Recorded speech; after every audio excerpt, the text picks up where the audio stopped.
May-ari ng SM yun, no? Simple lang. Viral ngayon ang video na ito kung saan makikita si Teresita C na tahimik lang na pumipila sa grocery store. Walang bodyguard, walang pa-VIP, walang... Do you know who I am? Pero teka lang naman, ano naman ngayon? Espesyal ba yung pagpila niya? Well, yung babaeng nakapila na yan, siya lang naman ang may-ari ng grocery store na pinipilahan niya. Maliban dyan, siya rin ang may-ari ng mall kung nasaan ang grocery na yan.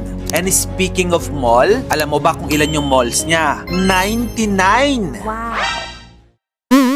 Aside from that, siya din ang isa sa mga may-ari ng pinakamalaking bangko sa bansa, ang BDO. At yung simpleng babaeng pumipila na yan, siya lang naman ang pinakamayamang babae sa Pilipinas. Meet Teresita Tessie C. Coson. At hindi ito ang unang beses na naging viral siya dahil sa pagiging low-key. Kasi ilang buwan ang nakalipas kung maalala mo, naispatan din siyang pumipila sa NAIA. Opo, airport line. Regular line ha, walang special treatment. Walang kasamang bodyguard eh. Kung real talk lang ang pag-uusapan, barya lang sa kanyang private jet. At honestly, kung gugustuhin niya, kaya niyang bilhin lahat ng eroplano sa runway. Pero pumipila pa rin siya like a normal person.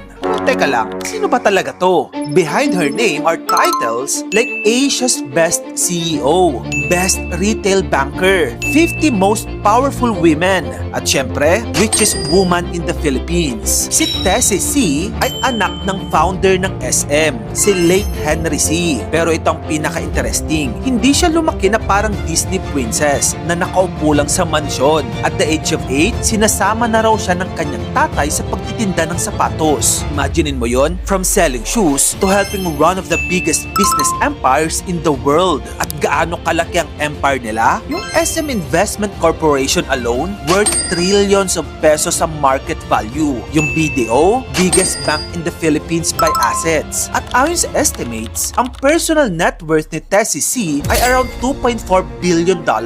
Kung i-convert natin yan sa peso, around 130 billion pesos. Para ma-imagine mo kung gaano kalaki yan, kahit gumastos siya ng 1 million pesos kada araw, aabutin pa rin siya ng 300 years bago maubos yung yaman niya. At honestly, dito ka talaga mapapaisip eh. Kasi minsan sa atin, yung iba nating mga kababayan, nakatikim lang ng konting ginhawa sa buhay, o nagkakotse lang, nagkaroon lang ng konting pera, o nakapag-abroad lang ng ilang beses, aba, biglang nag-iiba ang ugali. Parang nakakalimutan na kung saan sila nanggaling. Yung dating hirap din sa pila, ngayon galit na sa ordinaryong tao. Nagiging mata pobre na. Feeling nila mas mataas na sa iba. Minsan nga yung dating walang-wala, sila pa yung pinakamapang mata. Pero itong babaeng literal na bilyonarya, tahimik lang na pumipila. Baka isa yan sa dahilan kung bakit lalo silang yumayaman. Kasi habang ang maraming tao ay busy na magmukhang mayaman, ang totoong mayayaman, low-key lang.